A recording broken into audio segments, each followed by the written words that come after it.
Welcome back my YouTube channel Chanakya classes Nandurbar.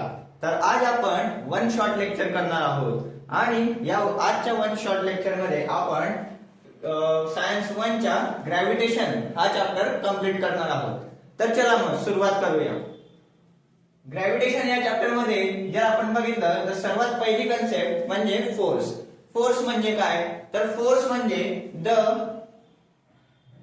Pull or push of an object are called as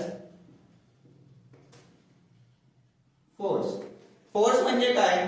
तर the पुल और push of an object म्हणजे हा एक object आहे, याला मीने पुल केलं, काय केलं? पुल केलं, किंवा याला मीने काय केलं? पुश केलं, काय केलं? पुश केलं, पुल केलं किंवा पुश केलं एका ऑब्जेक्टला, तर याला आपण काय म्हणू? फोर्स असं म्हणू। याला आपण काय म्हणू? फोर्स। हा एक ऑब्जेक्ट आहे, फॉर एक्झाम्पल बॉक्स आहे, तर याला मीने काय केलं? पुल केलं किंवा पुश केलं, तर याला मी काय म्हणेल? तर फोर्स म्हणेल, राईट? मग आपण याला फोर्स म्हटलं, मग आपल्या चॅप्टरचे नाव काय? तर ग्रॅव्हिटेशन। मग ग्रॅव्हिटेशन हा पण एक काय? फोर्स आहे। मग ग्रॅव्हिटेशनची डेफिनेशन कशी येईल? तर what is mean by gravitation? तर ग्रॅव्हिटेशन म्हणजे attraction, the attraction between two object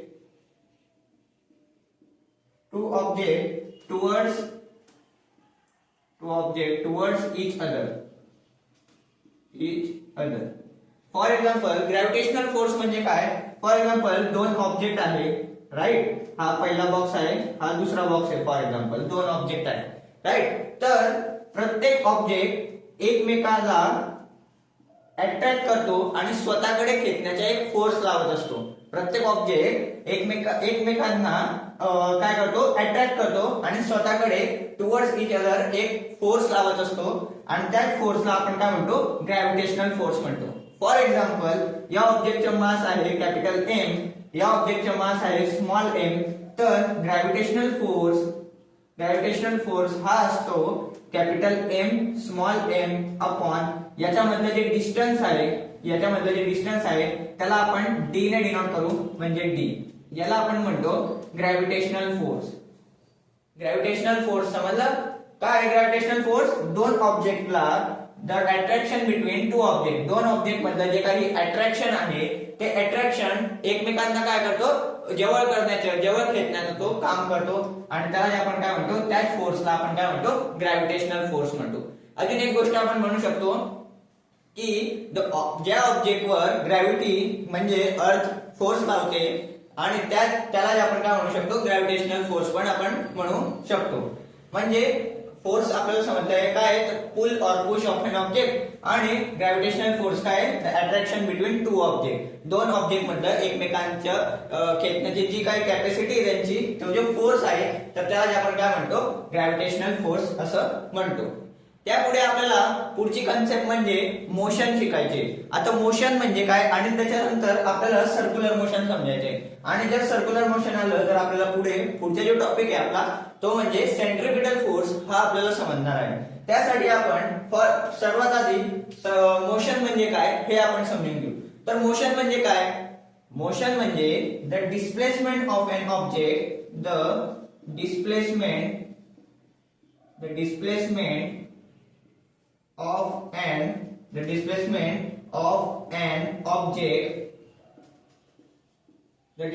of an object, याला आपण म्हणू the continuous displacement of an object is called motion. याला आपण काय म्हणू शकतो?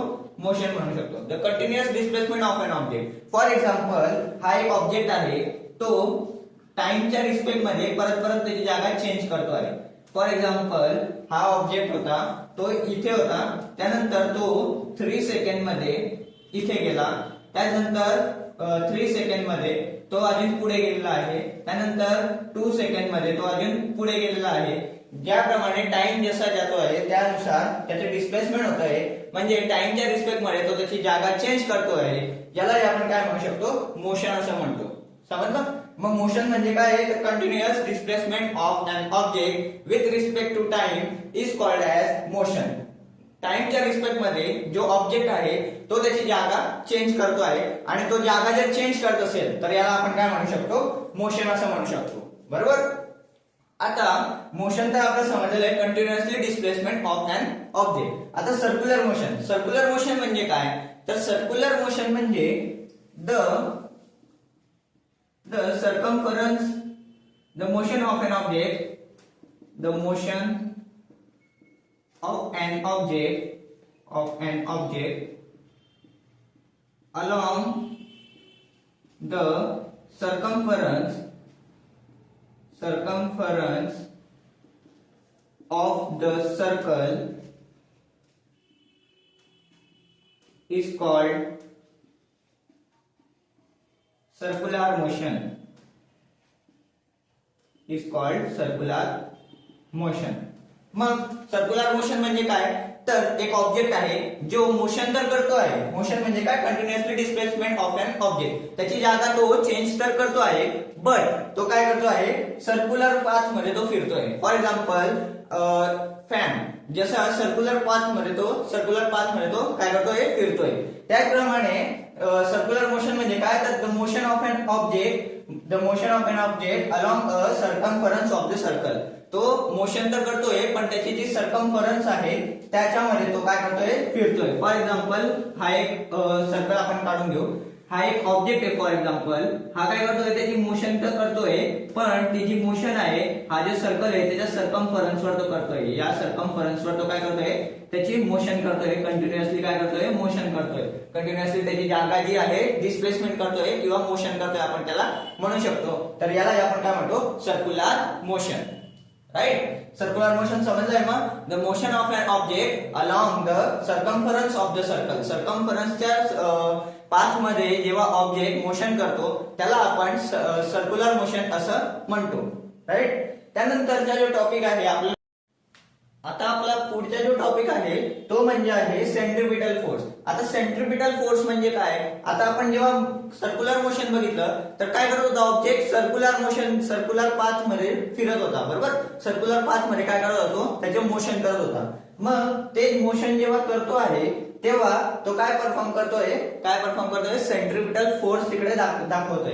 तर कशा प्रकारे, तर ना एक फोर्स लागत असतो जेव्हा कोणता पण ऑब्जेक्ट सर्क्युलर मोशन करतो आहे. जेव्हा पण सर्क्युलर मोशन तिकडे परफॉर्म होत आहे त्यावेळेस तिकडे एक फोर्स लागत असतो जो की जो सर्कल आहे त्याच्या सेंटर ऑफ द सर्कल पासून तो फोर्स लागतो. म्हणजे a force act on any object moving along a circle. एखादा ऑब्जेक्ट जेव्हा सर्क्युलर मोशन परफॉर्म करतोय तेव्हा एक फोर्स लागत असतो. It is directed towards the centre of the circle. Centre of the circle पासून एक फोर्स लागतो त्या ऑब्जेक्ट वर जो मोशन करतोय, कोणतं, सर्क्युलर मोशन. याला आपण काय म्हणतो, सेंट्रिपिटल फोर्स असं म्हणत असतो.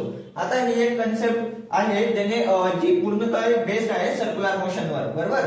आणि हा जो सेंट्रिपिटल फोर्स आहे याचा फॉर्म्युला आहे force is equal to M V square upon R. याचा अर्थ काय आहे, एम म्हणजे काय, मास ऑफ द ऑब्जेक्ट. हा जो ऑब्जेक्ट आहे आपण इकडे दाखवलेला आहे, जो सेंट्रिपिटल फोर्स तिकडे ऍक्ट करतो आहे, सर्क्युलर मोशन तिकडे परफॉर्म करतोय, हा जो ऑब्जेक्ट आहे त्याचे मास म्हणजे एम. राईट? आता व्ही म्हणजे काय, व्ही स्क्वेअर म्हणजे काय, तर त्याची वेलोसिटी, तो कितीच्या वेलोसिटीने तिकडे सर्क्युलर मोशन हे परफॉर्म करतोय ते म्हणजे व्ही. आणि त्याचे डिस्टन्स किती कव्हर होतोय त्याला म्हणतो आपण आर. या पद्धतीने सेंट्रिपिटल फोर्स हा रेडियस आर म्हणजे ह्याची रेडियस म्हणजे कुठून त्याच्या फोर्स हा लागत आहे त्याच्या सर्कलची रेडियस, याला आपण म्हणतो सेंट्रिपिटल फोर्स. राईट? यानंतरचा टॉपिक, आता आपला नेक्स्ट टॉपिक आहे तो म्हणजे केपलर्स लॉ. आता केपलर्स लॉ म्हणजे काय, केपलर नावाचे एक सायंटिस्ट होते ज्यांनी आपल्याला प्लॅनेटरी मोशन बद्दल आपल्याला त्याचे काहीतरी लॉ सांगितले आहेत. बरोबर? जे प्लॅनेट्स आहेत, जे प्लॅनेटरी सिस्टीम आहे पूर्ण, याच्याबद्दल केपलर्स जे सायंटिस्ट होते त्यांनी आपल्याला काही लॉ सांगितले आहे.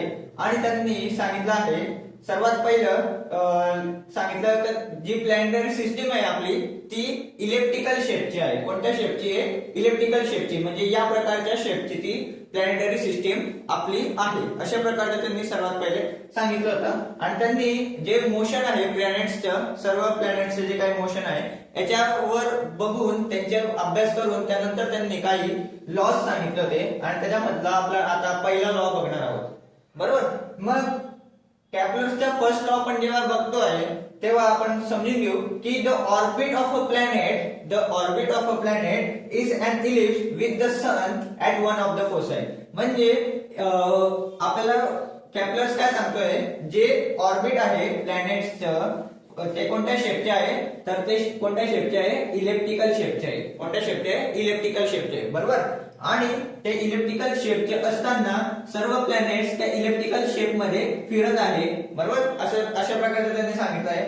आणि जो सन आहे तो या इलेप्टिकल जो शेप आहे याचे दोन फोकस पॉइंट असतात. म्हणजे हा फोकस 1 म्हणजे हा फोकस 2. ज्या प्रकारे सर्कलला एक मिड पॉइंट असतो त्याच प्रकारे इलेप्टिकल शेपला दोन मिड पॉइंट असतात. आणि मिड पॉइंट आपण त्याला नाही म्हणू शकत, तर फोकस पॉइंट आपण त्याला म्हणू शकतो. आणि म्हणून या ज्या इलेप्टिकलचे दोन फोकस आहेत, तर हा जो फर्स्ट लॉ आहे तो काय सांगतो, तर पूर्ण प्लॅनेट हे इलेप्टिकल शेप मध्ये फिरत आहे आणि त्यामधला एका फोकस पॉइंटवर, यावर किंवा मग यावर, याच्यावर काय आहे? सन हा प्रेझेंट आहे. कोण प्रेझेंट आहे?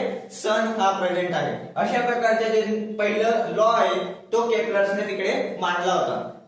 त्यानंतर त्यांनी आपल्याला आता पहिला लॉ तो समजला आहे. बरोबर. काय आहे पहिला लॉ?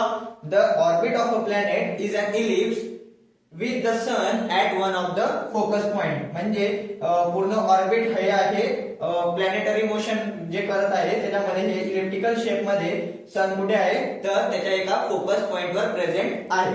राईट. त्यानंतर त्यांनी सेकंड लॉ आपल्याला सांगितला. आणि सेकंड लॉ आपल्याला सांगताना त्यांनी काय सांगितलं आहे, the line joining the planet. For example आपण एक बघून घेऊ प्लॅनेटरी मोशन इलिप्स काढलाय आपण. त्यामध्ये समजा इकडे सन आहे. राईट. इकडे आहे सन एका फोकस पॉइंट वर. ज्या प्रकारे आपण पहिला लॉ बघितला, सन कुठे फर्स्ट एका फोकस पॉइंट वर. तर इकडे सन आहे. समजा इकडे एक काय आहे, इकडे आहे प्लॅनेट, इकडे पण एक आहे प्लॅनेट, इकडे पण एक आहे प्लॅनेट. बरोबर.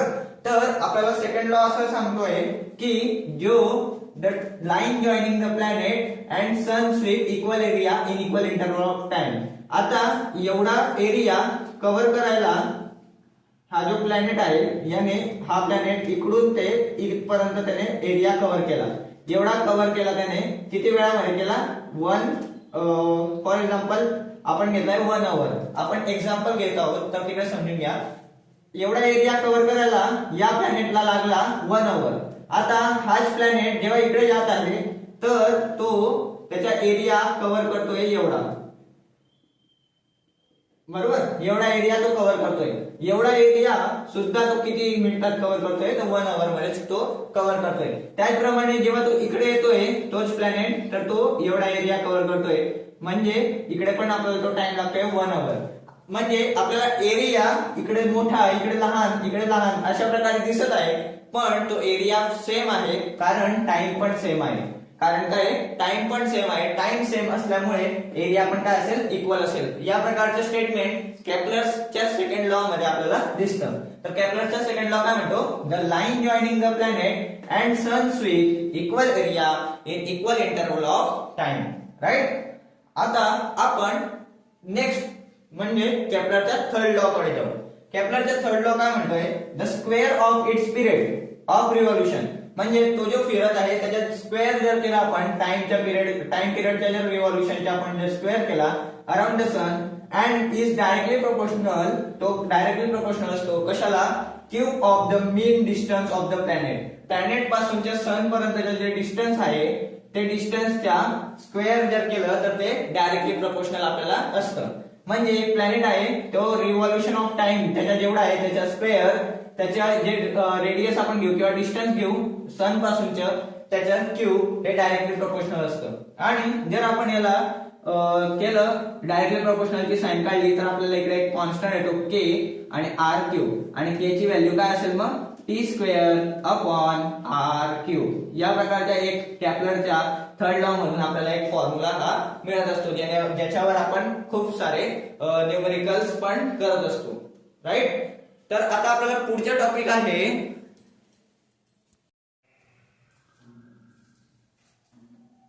तर आता आपला नेक्स्ट टॉपिक आहे तो म्हणजे अर्थ ग्रॅव्हिटेशनल ऍक्सेलरेशन. आता अर्थ ग्रॅव्हिटेशनल ऍक्सेलरेशन जेव्हा जेव्हा आपल्याकडे ऍक्सेलरेशन हा शब्द येईल या चॅप्टर मध्ये, ग्रॅव्हिटेशन चॅप्टर मध्ये, तर आपण त्या ठिकाणी अर्थ ग्रॅव्हिटेशन ऍक्सेलरेशन असा शब्द वापरणार आहोत. तर अर्थ ग्रॅव्हिटेशनल ऍक्सेलरेशन म्हणजे काय, तर याला आपण डिनोट करतो स्मॉल जी ने, राईट. स्मॉल जी ने आपण याला डिनोट करतो आणि त्याचे जे युनिट आहे ते म्हणजे मीटर पर सेकंड स्क्वेअर अशा प्रकारे त्याचे युनिट हे असतं. त्यानंतर हा जो अर्थ ग्रॅव्हिटेशनल ऍक्सेलरेशन आहे हा आहे वेक्टर क्वांटिटी. काय आहे? Vector quantity. आता वेक्टर क्वांटिटी म्हणजे काय, तर वेक्टर क्वांटिटी म्हणजे ज्याला मॅग्निट्यूडची गरज आहे, ज्याला मॅग्निट्यूड ची गरज असते आणि ज्याला डायरेक्शनची गरज असते, ज्याला डायरेक्शनची गरज असते. या दोघा गोष्टींना ज्याची गरज असते त्याला आपण काय म्हणतो, वेक्टर क्वांटिटी. ज्याला या दोघा गोष्टींची गरज असते त्याला आपण म्हणतो वेक्टर क्वांटिटी. म्हणजे जो अर्थ ग्रॅव्हिटेशनल ऍक्सेलरेशन आहे त्याला या दोघा गोष्टींची गरज आहे आणि म्हणून आपण त्याला काय म्हणतो, अर्थ gravitational acceleration vector quantity. This is vector quantity. त्यानंतर त्याचा जर आपण फॉर्म्युला बघितला तर त्याचा फॉर्म्युला असा येतो small G is equal to capital G M upon R square. आता हा जो फॉर्म्युला आहे तर हा फॉर्म्युला कशा प्रकारे आला याला आपण आता डिराइव्ह करून दाखवतो. आपण जो ग्रॅव्हिटेशनचा फॉर्म्युला बघितला आहे तो कसा होता, तर force is equal to G M M upon R square, right. हा फॉर्म्युला आपण जेव्हा चॅप्टर स्टार्ट केला तेव्हा आपण हा फॉर्म्युला सुरू केला होता, बरोबर. तेव्हा आपण हा फॉर्म्युला समजलो होतो. मग अकॉर्डिंग टू इकडे आपण जर घेतलं according to Newton second law जर आपण न्यूटनच्या सेकंड लॉ नुसार जर गेलो तर सेकंड लॉ काय असतो, force is equal to mass into acceleration. But आता आपण इकडे एक्सेलरेशन जे बघतोय तर ग्रॅव्हिटेशन चॅप्टर मध्ये आपण काय बघणार आहे, एक्सेलरेशन ड्यू टू ग्रॅव्हिटी म्हणजे ग्रॅव्हिटेशनल एक्सेलरेशन. म्हणून ए च्या जागेवर आपण वापरणार आहोत स्मॉल जी. ही गोष्ट लक्षात ठेवा. आणि म्हणून हा जो फॉर्म्युला आहे तो कशा प्रकारे येईल, force is equal to M G. आता हा जो फॉर्म्युला आहे याला आपण इक्वेशन 1 देऊ, याला 2 देऊ आणि इक्वेशन 1 पुट इन इक्वेशन 2 मध्ये आपण त्याला आता पुट करणार आहे. मग फोर्सच्या जागेवर मी काय लिहू शकतो, एम जी. मग मी लिहिलं इकडे M G is equal to G M M upon R square, right. आता हे अपोजिट साइडला आहे तर हा जो small M get cancel and आपल्याला स्मॉल जी ची व्हॅल्यू भेटेल G M upon R square. हा फॉर्म्युला मी तुम्हाला आताच सांगितला आणि याला मी आता इकडे डिराइव्ह करून दाखवलेलं आहे, राईट. मग हा फॉर्म्युला अशा प्रकारे आलेला आहे ज्याला आपण म्हणतो अर्थ ग्रॅव्हिटेशनल एक्सेलरेशन. मग याच्यामध्ये हा जो कॅपिटल जी आहे हा आहे मास ऑफ द अर्थ. ही जी कम्प्लीट अर्थ आहे याचे जे मास आहे त्याला आपण म्हणतो कॅपिटल एम, बरोबर. त्यानंतर जो या फॉर्म्युला मध्ये कॅपिटल जी आहे तो आहे ग्रॅव्हिटेशनल कॉन्स्टंट आणि त्याची व्हॅल्यू सुद्धा आपल्याला पहिले मी सांगितली आहे. त्यानंतर जो आर आहे तो आहे रेडियस म्हणजे अर्थच्या मिड पॉइंट पासून तर तो ऑब्जेक्ट लहान ऑब्जेक्ट जिकडे आहे तिथपर्यंत त्याचे डिस्टन्स म्हणजे रेडियस ऑफ द अर्थ जी असते 6400. आणि याची जेव्हा आपण कॅल्क्युलेशन करू या जेव्हा व्हॅल्यू आपण या फॉर्म्युलामध्ये जेव्हा आपण पुटअप करू तर व्हॅल्यू ऑफ जी येईल आपल्याकडे, व्हॅल्यू ऑफ स्मॉल जी असेल 9.77 आणि त्याला आपण नियर बाय लिहितो 9.8 मीटर पर सेकंड स्क्वेअर. या प्रकारची ही व्हॅल्यू असते स्मॉल जी ची. काय व्हॅल्यू असते, 9.8 मीटर पर सेकंड स्क्वेअर. या प्रकारे आपल्याकडे स्मॉल जी ची ही व्हॅल्यू येत असते, राईट. त्यानंतर जेव्हा आपण पुढचा टॉपिक बघू तो म्हणजे आहे व्हेरिएशन इन व्हॅल्यू ऑफ जी. आता व्हेरिएशन ऑफ व्हॅल्यू ऑफ जी म्हणजे काय, तर ही जी व्हॅल्यू आलेली आहे याच्यामध्ये काहीतरी व्हेरिएशन येईल. जेव्हा जो ऑब्जेक्ट आहे त्याची आपण जागा चेंज करू. फॉर एक्झाम्पल हा ऑब्जेक्ट इकडे होता तर याची व्हॅल्यू चेंज होती आणि आता याला आपण जर मी दुसऱ्याकडे ठेवला तर याची व्हॅल्यू काय असेल, चेंज असेल. त्यानुसार आपण त्याची variation in value of G G value आहे ती व्हेरी करते, चेंज होते. कुठे कुठे तर change along surface of the earth. ही जी अर्थची सरफेस आहे इथे जेव्हा आपण त्याची चेंजेस करतो त्याच्यानुसार त्याची जी व्हॅल्यू आहे ती सुद्धा चेंज होते. मग आता change along surface of the अर्थ जर आपण बघतो आहे तर अर्थवर पोल असतात आणि इक्वेटर असतात हे आपल्याला माहिती आहे, राईट. मग ऍट पोल जेव्हा आपण बघू, पोलवरचा जेव्हा आपण विचार करू तर तेव्हा आपल्याला असं लक्षात येईल हाईट इज लेस. जर आपली हाईट ही कमी असेल तर व्हॅल्यू ऑफ जी ही कशी असेल, जास्त असेल. म्हणजे इकडे इन्व्हर्सली प्रोपोर्शनॅलिटी साइन आपल्याला दिसेल. म्हणजे हाईट जर जास्त तर व्हॅल्यू ऑफ जी कमी आणि हाईट जर कमी तर व्हॅल्यू ऑफ जी कशी असेल तर जास्त असेल, राईट. एवढं आता आपल्याला समजलंय. त्याचप्रमाणे आता इक्वेटरचा विचार करू आपण. इक्वेटरच्या तर व्हॅल्यू ऑफ आर म्हणजे रेडियसची जी व्हॅल्यू आहे ती जास्त असेल तर व्हॅल्यू ऑफ जी ही कमी असेल. इकडे सुद्धा इन्व्हर्सली प्रोपोर्शनल होणार आहे जेणेकरून आपल्याला समजायला पाहिजे की व्हॅल्यू ऑफ आर जर जास्त असेल तर स्मॉल जी कशी असेल, कमी असेल. आणि व्हॅल्यू ऑफ आर जर कमी असेल तर स्मॉल जी कसा असेल, जास्त असेल. या प्रकारे इन्व्हर्सली प्रोपोर्शनल तिकडे आपल्याला दिसणार आहे. त्यानंतर जो पुढचा टॉपिक आहे तो म्हणजे आपण आता बघितलं व्हेरिएशन ऑफ जी मध्ये चेंज इन सरफेस. आता आपल्याला बघायचे आहे चेंज इन हाईट. हाईट मध्ये जेव्हा आपण चेंज करतोय म्हणजे हे सरफेसवर ऑब्जेक्ट होता, आता आपण त्याला अर्थच्या बाहेर एका फिक्स हाईट वर आपण त्याला घेऊन गेलेलो आहे. अर्थच्या सरफेसच्या बाहेर एका फिक्स हाईट पर्यंत आपण त्याला घेऊन गेलो तेव्हा जी हाईट आहे, हाईट जर आपण वाढवत आहे तर व्हॅल्यू ऑफ जी काय होईल, कमी होईल. इकडे सुद्धा इन्व्हर्सली प्रोपोर्शनॅलिटी आपल्याला दिसणार आहे.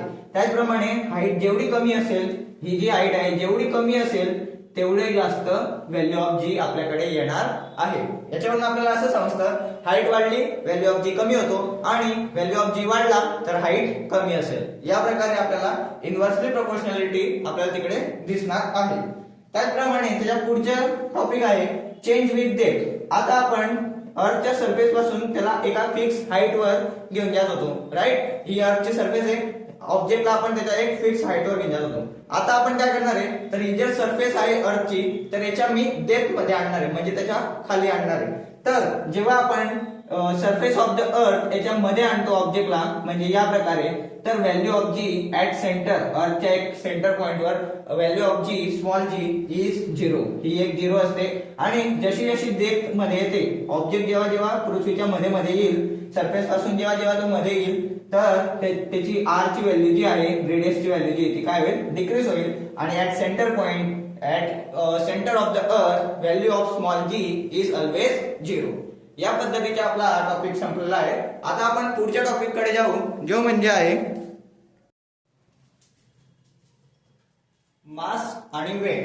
आता मास आणि वेट याच्यामध्ये काय डिफरन्स आहे हा जो क्वेश्चन आहे हा दरवेळेस कुठे ना कुठे आपल्याला बघायला भेटतो एक्झाम मध्ये. एक तर प्रिलियम मध्ये येईल, एक तर बोर्ड एक्झाम मध्ये येईल. तर आपण याच्याबद्दल आता समजून घेऊ. मग मास आणि वेट याच्यावर जर आपल्याला डिफरन्स करायचे असेल तर मास म्हणजे काय तर मास म्हणजे एखादा ऑब्जेक्ट आहे त्याच्यामध्ये जे अमाऊंट ऑफ मॅटर प्रेझेंट आहे त्याला आपण काय म्हणू शकतो, मास म्हणू शकतो. आणि वेट या ऑब्जेक्टला ग्रॅव्हिटी किती फोर्सने आपल्या स्वतःकडे खेचत आहे म्हणजे ग्रॅव्हिटी एका ऑब्जेक्टला किती फोर्सने स्वतःकडे अट्रॅक्ट करते, खेचते, याला आपण वेट म्हणतो. मग मास हे काय तर स्केलर क्वांटिटी आहे. मग स्केलर क्वांटिटी म्हणजे काय, जसं मी तुम्हाला याच्या आधी वेक्टर क्वांटिटी समजवली तर वेक्टर क्वांटिटी मध्ये काय होतं तर मॅग्निट्यूड आणि डायरेक्शन या दोघांची गरज होती. पण आता इथे जे आहे तर ही आहे स्केलर क्वांटिटी. तर स्केलर क्वांटिटी मध्ये फक्त मॅग्निट्यूडची गरज असते, मॅग्निट्यूडची गरज असते, याच्यामध्ये डायरेक्शनची गरज नसते. त्याचप्रमाणे जर आपण इकडे बघितलं वेक्टर क्वांटिटी मध्ये तर याच्याकडे दोघांची गरज असते. एक म्हणजे मॅग्निट्यूड, याच्यामध्ये मॅग्निट्यूड आणि दुसरा म्हणजे डायरेक्शन. या दोघा गोष्टींची याच्याकडे गरज असते आणि म्हणून आपण याला म्हणतो वेक्टर क्वांटिटी. तर वेट असेल तर ती एक काय वेक्टर क्वांटिटी आहे ज्याला मॅग्निट्यूड आणि डायरेक्शन या दोघांची गरज आहे. पण मास हे काय तर स्केलर क्वांटिटी, ज्याला फक्त मॅग्निट्यूडची गरज आहे, राईट. त्यानंतर युनिट. आता जर आपण युनिट बघितलं तर मासचे युनिट आहे केजी और ग्रॅम, केजी, किलोग्रॅम और ग्रॅम, याच्यामध्ये आपण त्याला मेजर करत असतो. त्याचप्रमाणे युनिट आपण वेटचे बघितलं तर वेटचे युनिट काय आहे तर न्यूटन, ज्याला आपण एन ने डिनोट करतो, न्यूटन एन ने डिनोट करतो, ते त्याचे युनिट आहे.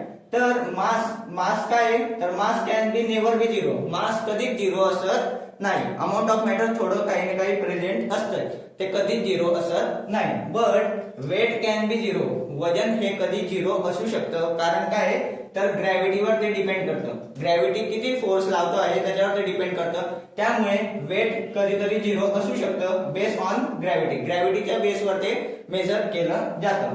त्यानंतर आहे पुढचा पॉइंट, तो म्हणजे मास not change with location. Mass location change झाल्यानंतर त्याची जी मास आहे तो चेंज होत नाही. बट वेट जो आहे तर वेट लोकेशन चेंज झाल्यावर चेंज होऊ शकतं. म्हणजे हा ऑब्जेक्ट इकडे आहे तर याचे मास फिक्स असेल, इकडे असेल तरी मास फिक्स असेल. बट या ऑब्जेक्टचे वेट या लोकेशनला चेंज असू शकतं आणि या लोकेशनला चेंज असू शकतं. या प्रकारे जे वेट आहे ते लोकेशन नुसार चेंज होतं, बट मास जे आहे तर ते लोकेशन नुसार चेंज होत नाही. या प्रकारे आपलं जे डिस्टिंग्विश होतं वेट आणि मासचं, हे आपल्याला मी तुम्हाला समजवलेलं आहे. अशा प्रकारे जर तुम्ही एक्झाम मध्ये लिहिलं तर त्याच्यामध्ये जे 2 ते 3 मार्काचे जे क्वेश्चन आहे तो परफेक्ट तुम्हाला ते मार्क भेटणार आहे. त्या पुढचा जो टॉपिक आहे आपल्याकडे तो आहे फ्री फॉल. आता फ्री फॉल म्हणजे काय तर हा ऑब्जेक्ट आहे, राईट. याला मी एका फिक्स डिस्टन्स वरून खाली सोडलं म्हणजे फ्रीली फॉल केलं, फ्रीली फॉल केलं म्हणजे खालच्या साईडला मी त्याला फ्रीली फॉल केलं. तर याला आपण काय म्हणतो, याच कन्सेप्टला आपण काय म्हणतो free fall. When any object falling freely, एखादा object falling freely only under influence of gravity, under influence of gravity, ग्रॅव्हिटीच्या मध्ये आहे आपण, राईट. इकडे ग्रॅव्हिटीचा फोर्स लागतोय, gravitational force of gravitational force, याला आपण काय म्हणतो फ्री फॉल, राईट. म्हणजे हा ऑब्जेक्ट होता, मी याला एका फिक्स पॉइंट वरून सोडलं तर तो कुठे आला अर्थ सरफेसवर आला. याला आपण याच कन्सेप्टला आपण म्हणतो फ्री फॉल. आता फ्री फॉल करताना जो एक्सेलरेशन होईल म्हणजे जे एअर आहे त्याला अपोजिट फोर्स लावेल, म्हणजे तिकडे काय होईल एक्सेलरेशन होईल. तर ही जी एक्सेलरेशन आहे तर ती काय असेल ग्रॅव्हिटेशनल एक्सेलरेशन, जी आपण आता पहिलेच शिकलो स्मॉल जी. म्हणून आपण एक्सेलरेशनच्या जागेवर इकडे काय वापरणार आहे तर स्मॉल जी वापरणार आहे. आणि यू म्हणजे काय तर इनिशियल वेलोसिटी.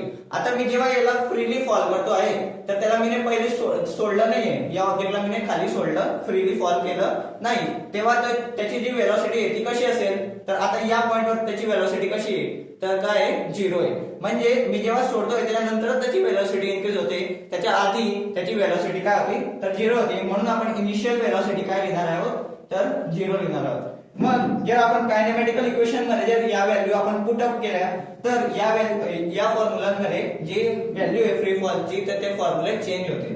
तर कशा प्रकारे हा जो आपला पहिला फॉर्म्युला होता v = u + at, याच्यामध्ये जर आपण बघितलं तर u ची व्हॅल्यू काय आहे 0 आणि a ची व्हॅल्यू काय आहे +g आणि t ची व्हॅल्यू t, तर v ची व्हॅल्यू आपल्याला काय भेटेल gt. अशा प्रकारे आपल्याला पहिल्या फॉर्म्युलामधून हा फ्री फॉलचा आपल्याला एक फॉर्म्युला मिळालेला आहे. त्याचप्रमाणे दुसरा फॉर्म्युला जर आपण बघितला s = ut + ½ at². आता या ठिकाणी सुद्धा आपण जर व्हॅल्यू पुट अप केल्या, u ची व्हॅल्यू काय 0 * t + ½ a ची व्हॅल्यू काय g आणि t चा स्क्वेअर, तर आपल्याला इकडे दुसरा फॉर्म्युला भेटेल, ही टर्म पूर्ण 0 होऊन जाईल आणि आपल्याला इकडे भेटेल ½ gt². या प्रकारे आपल्याला अजून एक फॉर्म्युला इकडून मिळणार आहे. त्याचप्रमाणे जर आपण तिसरा फॉर्म्युलाकडे लक्ष दिलं तर तो आहे v² = u² + 2as. आता इकडे सुद्धा u ची व्हॅल्यू काय असणार आहे 0, म्हणजे 0 चा स्क्वेअर 0 + 2a ची व्हॅल्यू असणार आहे g आणि s, म्हणजे इकडे सुद्धा फॉर्म्युला भेटेल v² = 2gs. अशा प्रकारे फ्री फॉल बद्दलचे आपल्याकडे 3 फॉर्म्युले आपल्याला मिळतील. यानुसार आपण त्याचे डेरिव्हेशन केलेले आहे, त्याला डिराइव्ह केलेले आहे आणि फ्री फॉलचे हे आपल्याकडे 3 फॉर्म्युलेस आपल्याकडे मिळतील. राईट. आता जो पुढचा टॉपिक आहे आपल्याकडे तो म्हणजे ग्रॅव्हिटेशनल पोटेन्शियल एनर्जी. आता पोटेन्शियल एनर्जी म्हणजे काय, तर आपण लहानपणापासून शिकत आलोय पोटेन्शियल एनर्जी म्हणजे काय, तर इट इज स्टोअर एनर्जी. ही एक काय असते, स्टोअर एनर्जी असते. फॉर एक्झाम्पल या ऑब्जेक्ट मध्ये काहीतरी स्टोअर एनर्जी आहे, म्हणजे काहीतरी एनर्जी त्याने साठवून ठेवलेली आहे, त्या एनर्जीला आपण काय म्हणतो, पोटेन्शियल एनर्जी. फॉर एक्झाम्पल आपण आहोत तर आपल्यामध्ये सुद्धा काहीतरी एनर्जी स्टोअर असते, काहीतरी आपण काम करतो तेव्हा ती आपण युज करतो, बट आपल्यामध्ये पण काय एनर्जी स्टोअर आहे, त्याच एनर्जीला आपण काय म्हणत असतो, तर पोटेन्शियल एनर्जी म्हणत असतो. त्याचप्रमाणे ग्रॅव्हिटेशन कडे सुद्धा काय असते, स्टोअर एनर्जी असते आणि त्याला आपण काय म्हणतो, ग्रॅव्हिटेशनल पोटेन्शियल एनर्जी. आता the energy possess or acquired by an object म्हणजे ती object due to a change in its position, त्याची पोझिशन चेंज झाल्यानंतर त्याच्यामध्ये सुद्धा ऑब्जेक्ट मध्ये सुद्धा एक काय असते, स्टोअर एनर्जी असते, पोजेस एनर्जी असते किंवा एक्वायर एनर्जी असते. It is present in gravitational field. ती जी ग्रॅव्हिटेशनल फील्ड आहे त्याच्यामध्ये काहीतरी स्टोअर एनर्जी प्रेझेंट आहे आणि ती जी स्टोअर एनर्जी आहे तर त्याला आपण काय म्हणतो, potential energy, gravitational potential energy. आणि त्याचा जो फॉर्म्युला आहे तो आपल्याकडे असा मिळत असतो, जो की potential energy is equal to minus GMM upon R plus H. केव्हा H, तर जेव्हा ऑब्जेक्ट हा एका फिक्स हाईट वर आहे, अर्थच्या